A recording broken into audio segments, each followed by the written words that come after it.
સર્વે વડોદરા અને ગુજરાતના નગરજનોને ગણેશ ચતુર્થીના જય ગણેશ અને આજના દિવસે સંવત્સરીના મિચ્છામી દુક્કડમ પાઠવું છું.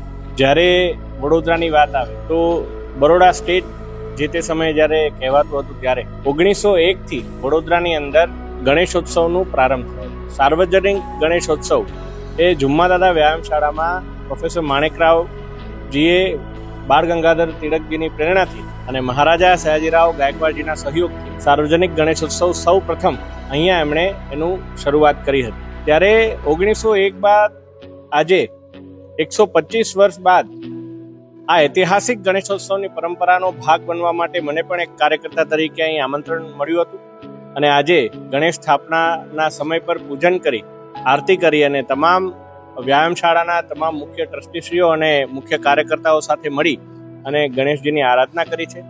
આદરણીય વડાપ્રધાન શ્રી નરેન્દ્રભાઈ મોદીજી જ્યારે વિકાસ ભી વિરાસત ભીની વાત કરતા હોય ત્યારે આ સ્થાન એવું છે કે જ્યાં છત્રપતિ શિવાજી મહારાજનું પણ સર્વપ્રથમ ભારતનું મંદિર અહીંયા આવેલું છે.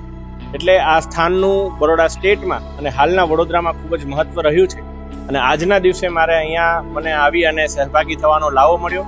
તે બદલ જુમ્માદાદા વ્યાયામશાળાના સર્વે કાર્યકર્તાઓને હું ખૂબ ખૂબ આભાર માનું છું અને અભિનંદન પાઠવું છું.